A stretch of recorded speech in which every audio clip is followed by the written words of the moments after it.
Welcome into Ravens Rundown by Chat Sports. I am Tom Downey here with the latest rumors around Baltimore, and a big focus today is what on earth is wrong with this offense and how can the Ravens get right in time for a playoff push. We'll begin with the quarterback, right? Because he gets, fair or not, most of the blame and or the credit in the process. And the Ravens offense right now, if we are being honest with ourselves, is not operating the way it needs to be operating. They're having some issues right now moving the football consistently. We saw it against the Steelers, and that's a problem, especially with the defense being so banged up. In particular, what the Ravens have struggled with since that Dolphins game, namely, is being able to handle pressure and the blitz. The Ravens, who the previous couple years have been awesome against blitzes and zero blitzes, are really struggling this year. Plenty of blame being given out, and make no mistake, the franchise quarterback deserves some of that, if not a pretty decent amount of that, for the offense that has really hit a bit of a rough patch with 19 points against the Steelers, 16, 16, and 10 in the last 4 games. That is bad production. Lamar Jackson, for whatever reason, the Ravens offense can't seem to figure out what happens when opposing teams bring the house. There were some interesting quotes, by the way, from ESPN, which I thought was actually pretty accurate. First up from Dan Orlovsky. The reason why they've had success is because Lamar is playing to an MVP level. But listen, the next 5 games, it's not going to work out that way. You can't continue to play an undisciplined, undetailed, unstructured type of passing game and think that you're going to beat the Browns, the Packers, the Bengals on the road, and the Rams. You're just not going to win most of those games. I cannot for the life of me understand how Coach Harbaugh can be, and deservedly so, in the Coach of the Year conversation, and their offense looks so gross at times. Ryan Clark had this to say: Lamar Jackson has to be better too. Lamar Jackson has to get the ball out of his hand, has to understand where the hot read is. I'm not saying that is his fault, but he is part of the blame for this because he's the quarterback. I've long thought that Greg Roman does not design the most creative or useful passing offenses, and the Ravens and Lamar have been bad against us. We saw it against the Dolphins. Their game plan was throw the screen, which wasn't working, and they just did not have the answer. Lamar Jackson, the game plan was, all right, opposing team, bring the house, cool, Lamar, make the free rusher miss, and then make the play, which can work sometimes, but is not a great route to go. So some of this blame does go to Lamar. Audible, get the hot read out there, get the ball out quickly.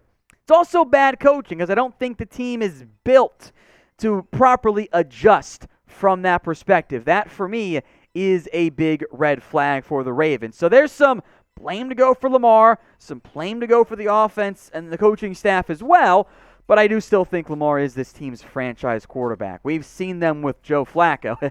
It's not that good.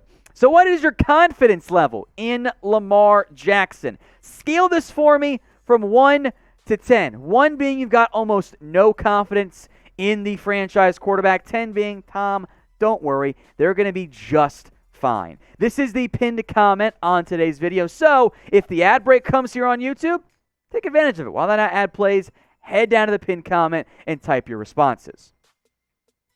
One other element of the offense I want to discuss here is the receiving core. And namely, what happened to Rashod Bateman?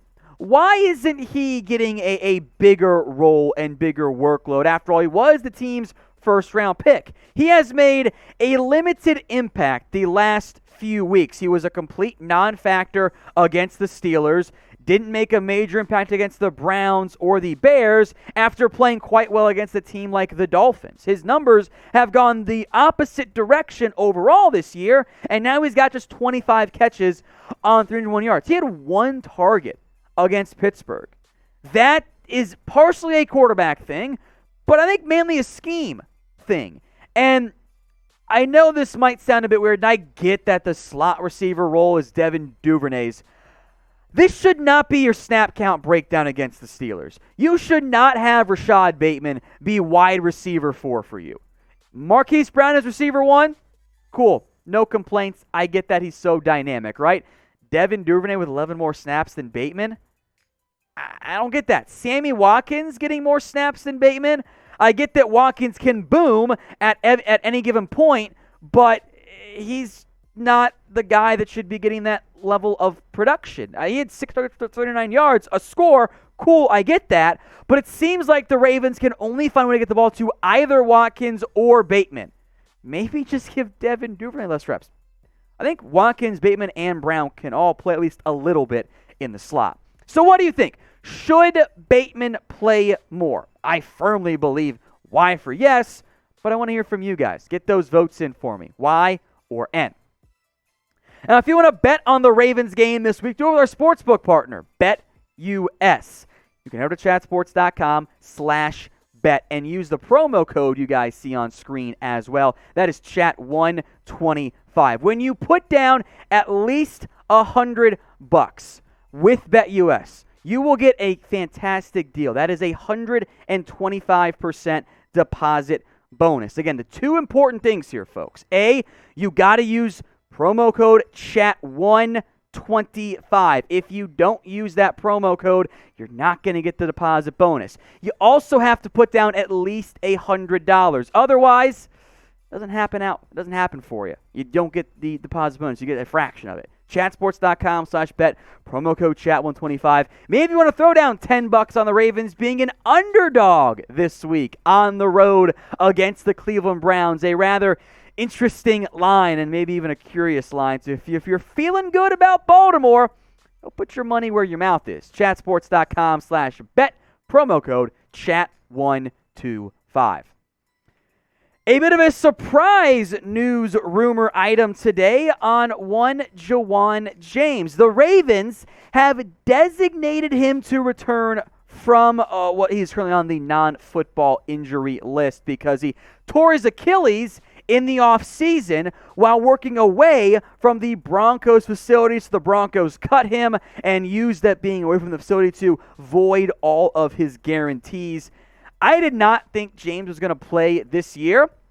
He's got himself a chance to, and that's a pretty damn quick turnaround from an Achilles tear. But it could come at a great time for Baltimore because this offensive line is just decimated by injuries. Alejandro Villanueva is healthy, but has been battling through various injuries all year long. Patrick McCarry is now banged up again. I don't know if he's going to be able to play this week. That would mean Tyree Phillips takes over at the right tackle spot. It's a bit of a mess at the current moment on the offensive line for Baltimore. Now, we will keep you guys updated with what's going on around James and all the Ravens players. All you have to do to get those updates, for free, by the way, is hit that big red button and subscribe at youtube.com/RavensTV. You're watching on YouTube, so it's pretty damn simple. Hit that big red button and subscribe. The fan side has taken a look at some potential Marlon Humphrey replacements. 5 guys. I want to look at them all here kind of quickly. Dre Kirkpatrick. Not bad. I think it's actually a pretty good list overall. He's an aging veteran, but the options are not great. For example, the next guy on the list, which I didn't care for that much, was Lamar Jackson. Not that one, producer Marshall. It's the other Lamar Jackson who played, I should say, for the Jets. You can't do it only because of the confusion it would cause. Brian Poole is another free agent, got signed and then was cut later as well. He's more of a nickel corner, so don't love that fit overall. I am intrigued by Quinton Dunbar as an option for the Ravens. He was playing great early last year, then got hurt, and has never been the same guy since then. Darqueze Dennard is another kind of nickel outside hybrid corner. I'm frankly most intrigued by the Dre Kirkpatrick inclusion of this fan-sided list, but given how often their lists are not good, I wanted to give them credit for putting out, I thought, a pretty good replacements list for Marlon Humphrey. So should the Ravens sign a cornerback? Get those votes in for me in the comment section. 1 for yes, they should go sign someone. 2 for nah, they got enough options at the current moment. Of course, the whole point around this conversation is that Marlon Humphrey is out for the year, torn pec against the Steelers. I cannot understate how impactful and how massive this loss is for the Baltimore Ravens. Humphrey was still playing like a premier number 1 corner, despite his supporting cast of corners being a bit of a rotation unit because of injuries. Humphrey was CB1.